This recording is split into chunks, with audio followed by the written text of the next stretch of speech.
Hi, I'm Amelia and welcome back to a very exciting video, which is the next step in my Quinn Vest Co-ord series. Hi, I'm Amelia and this is my channel, So Amelia, and I am really glad you're here with me again today as I share the next step in sewing this Co-ord set using the Quinn Vest by True Bias, and then I'm going to make some trousers as well to go with the Co-ord set. Now, if you haven't seen the last video, I'll link it up here. Go and have a watch because I made a toile, I talked about sizing, and I started to prepare my pattern pieces. And then in this video, I'm really looking forward to seeing how much more of the vest I can get sewn up and whether or not I might even be able to make a start on the trousers. We'll just see. So I've got about an hour in my sewing room now before I go and pick up my children from school. And I've got all of the pieces here that I've already cut out, all of the Quinn Vest pieces. And last time I did put the interfacing on, so that step of the preparation process has been done. But the next step is to sew on some stay stitching. Now, I'm actually wearing the Maya Sotis dress today, which is a really good example. I did use stay stitching around the neck edge here on this pattern, and it's a really good idea to do that on places on a pattern which might stretch out during the sewing process, so pieces that are cut out on the bias or pieces that have a curve like the underarm seam of a garment. So here is the piece for the middle front panel, and you can see there's the shoulder seam up here, and then this is where the buttons will eventually go.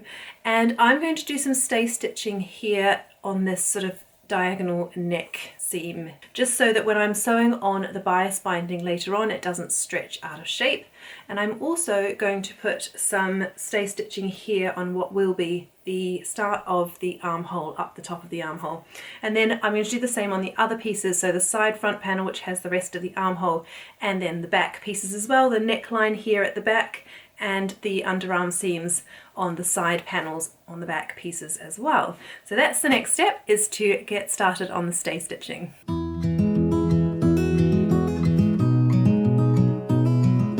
Now, what the pattern says to do next is to start assembling the front panels of the vest, but I'm going to do one more thing as part of my preparation, and that is to bias bind the edge of the facing pieces. Now, these go here on the inside of the vest, and it does say to fold under the outside edge and hem that at 1/4 of an inch, but it is linen. I don't want it to fray. I want this to look as beautiful inside as it does outside, and so I think what I'm going to do is take my bias binding, which I've got for a later step, which is finishing the armholes. I've got plenty of it, so I'm just going to bias bind the edges of the facing, and I think that will make for a really neat finish inside the vest and will hopefully prevent any fraying in the future. So I'm going to do that as my last step in preparing the pattern pieces, and then I'll be able to get on with assembling my vest. Those are done and I love the way they look, so I'm really pleased I did that. The next step is to attach the side front to the middle front. Now, because the fabric looks quite similar front and back, I marked the front with washi tape so I know which two pieces to put together, because I did make that mistake on my toile and make two left sides instead of a left and a right. So I've got all of my pieces marked, and then what I need to do is I'm going to make sure that I match up the notches and pin those, and then I'm going to have to ease a little bit because they're princess seams. You've got the curve here of the bust going into a straight line. So you can see here I've got two pieces of fabric, one of which is curved and doesn't seem to line up. But what I like to do is I like to take it from the side where there's the excess fabric and just match it up as best as I can and try and curve the fabric a little bit underneath just to mimic the curve of your bust. And then you can hold it along that 1/2 inch seam line and the fabrics match up quite nicely then. I put a pin in the midpoint and then just hold that fabric carefully. Now, I don't stretch it or pull it because obviously that would then misshape the fabric and you'd end up with the seam pulling out slightly, but I just curve that underside piece slightly and just hold it at that 1/2 inch seam line, and then I can pop in plenty of pins, and then that's sitting quite nicely now, and I can go and sew that at my machine. Right, so I've got both of those sewn up, both sides looking lovely and sitting beautifully over my body with no puckers, so that's great. I am going to have to stop here for now because I have some children to collect from school and take to dance. We've got some ballet lessons this afternoon, so that's me for now, but hopefully I'll pop back on later so that I can finish those seams, and then I'm going to do some top stitching on the front to sew those seams down into place. So the facing is all pinned on to my front pieces, and I've just marked on the pivot point on the front here using my little ruler and some chalk, just so I know exactly where to pivot when I'm sewing, so that I have a really nice clean sharp point and that it matches on both sides. It's sometimes a bit hard to tell whilst you're sewing exactly where to pivot, so I've marked that on. I've just used my Prim chalk pen, which I use when I'm using darker fabrics, and hopefully that will work out well. I did notice that the facing is slightly smaller than the main fabric. I assume that's just so that when you turn it under, it will pull under nicely and sit underneath that main fabric, but we'll just see how that turns out.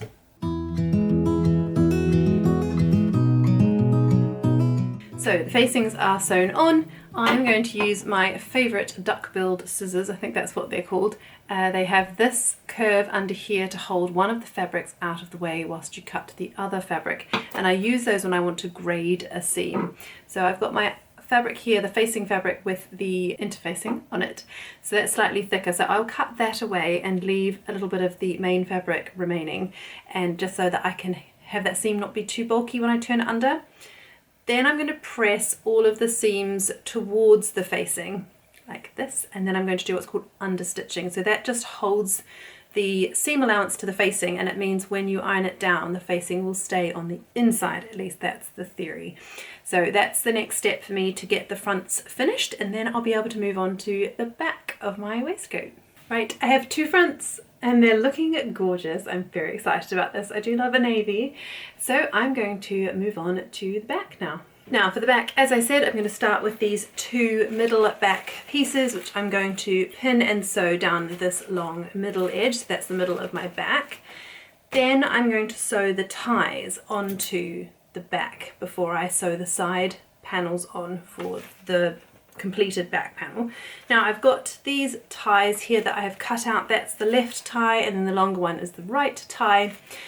Now because I'm making these from linen, it's quite lightweight, and I'm just worried about it holding its shape when I put the buckle on.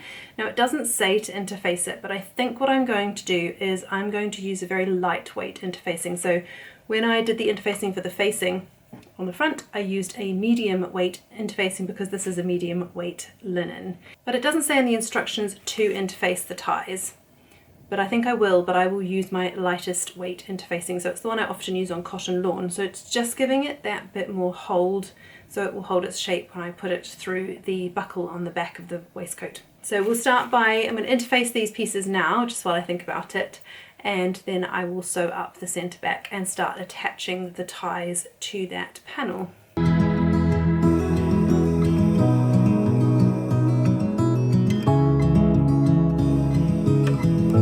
Right, that is the back sewn up. It looks beautiful. I really like the detail of this pattern with the top stitching. You sort of stitch down the seam allowances so that you get a beautiful sort of finish on the outside of the garment and on the inside as well.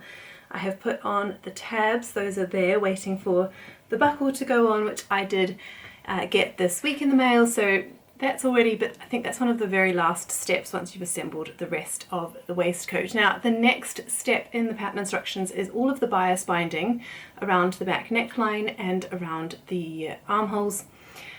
Bias binding is not my favourite, and to be honest I'm a little confused about the instruction about how to bind the back neckline and then attach the front facings. But one of the fantastic things about True Bias is that they always do a video sew along. So what I'm going to do now is go and watch the sew along for the step that I'm at and just see if I can get to grips with what is happening with the bias binding and the facings, and then I'll be able to carry on.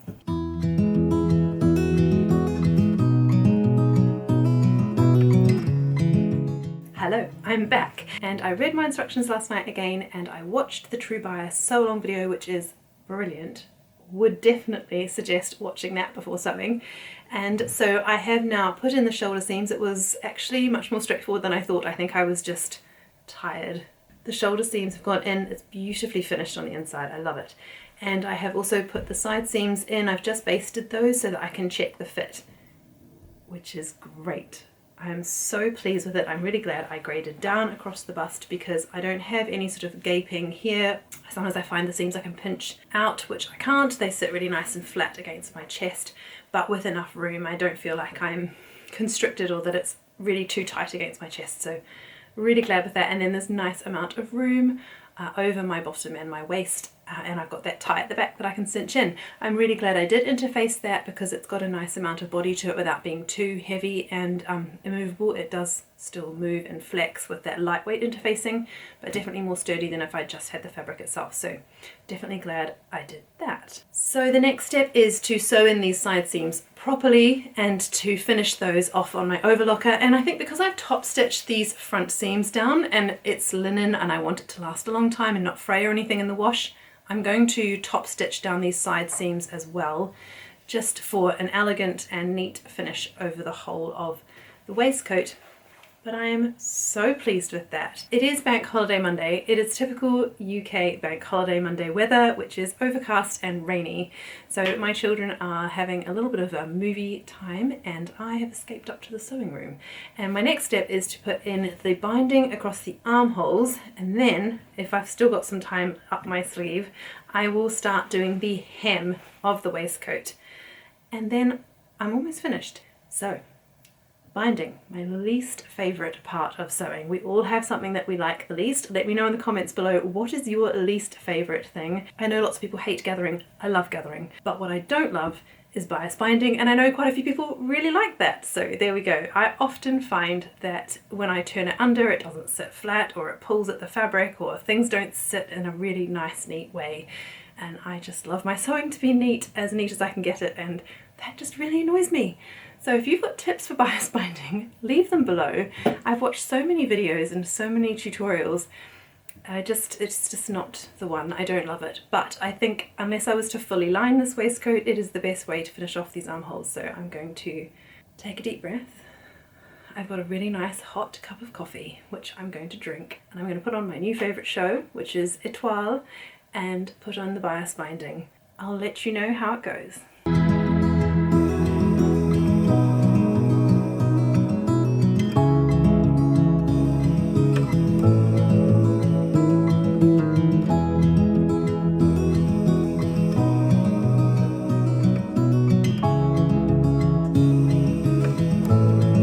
Right, that's done. Is it perfect? No. But I'm happier with it than I have been before. I still get it where it sits out slightly from my body, and I'm sure that's because I've not pulled it tightly enough on the armhole curve, but then I find if I pull it too tightly, then I can't get it to sit flat at all on the inside, and then it puckers. So, like I said, any tips, let me know. But I'm happy enough with it. It sits nicely. It's not puckered on the front. It just sits slightly away from my body, but actually it's comfortable. So that's fine. Right, so the next step is doing the hem. I don't have any time left now to do that because my children's movie has finished, but I'm going to see if I can get up a little bit later on, perhaps after dinner, and finish that off. Okay, I have finished the vest and I've just got it pinned currently down the front so that you can see the fit. And I'm really pleased. I haven't done the tab at the back because I think actually I'll need it pulled in slightly, but not a huge amount. So the last step after I finish talking to you will be to put the belt buckle on, and then I'm going to start on my trousers. Very excited. But yes, that is the vest finished and I'm absolutely in love with it. I am so pleased, and I love the finish of the bias binding on the arms. You can see it here. Actually it sits okay now, I've given it a good press. And the hem facing is also beautifully done. It does draw in then slightly over your bottom, so just to be aware. I think the size 8 is still fine for me, but because it's interfaced, it doesn't have that wiggle room that it might otherwise have. It does now sit in a really nice curve, and then it has that sort of stiff finish at the bottom, which gives it a really nice shape. So really pleased with this and cannot wait to get started on the trousers.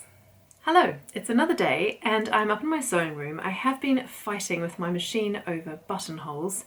Let's just say we're not on speaking terms currently, but I'm hoping that we'll both get over it and that I will get some buttonholes on my waistcoat at some point. If I can do that, I will hopefully share the finished co-ord with you by the end of the video, but if you don't see it, that'll be why. So whilst we both recover from that trauma, let me share with you the trouser pattern that I plan to make as part of this summer co-ord. Now, it is the Sid Graham Lane pants. These have been all over Instagram and YouTube recently, and with good reason. They look like such a fantastic, easy breezy pair of trousers to wear in the summer months. And I have tried a couple of patterns that look fairly similar to this before, but they haven't had quite as wide of a leg, so I don't feel like they've worked particularly well for my body shape with the difference I have in my measurements between my waist and my hips. So I'm really keen to give the Lane pants a try. Now, these are a high-waisted pair of trousers. They have really interesting construction in terms of the pockets, and they have an elasticated waistband. They're wide-legged, long-legged, all the legs, and I'm really excited to make these. You can make them with cargo pockets as well. Yeah, the cargo pocket holds memories of my teenage years that I don't really want to revisit just yet. So cargo pockets are not happening, but I am going to sew the beautiful inseam pockets, and I'm going to make these a long-legged version. So I think they've got about a 3-inch hem on the pattern. I'm not going to put that on until I try them on and see where they sit, but they're meant to be a nice quick sew, which is what I need today.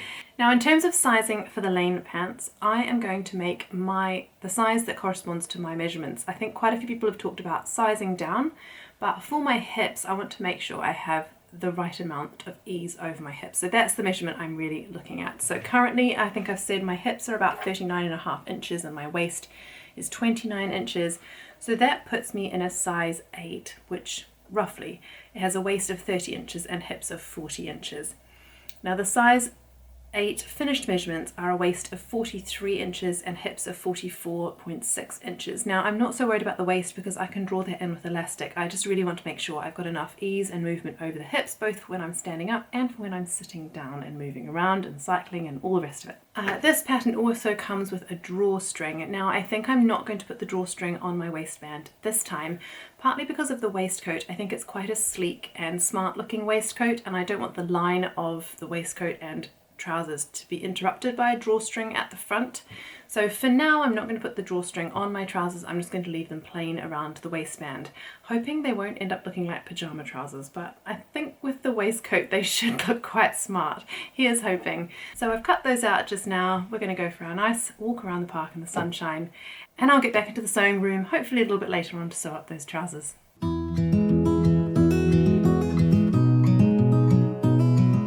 So I have finished the co-ord set. I stayed up far too late last night making the Lane pants because I got really excited about sewing them up.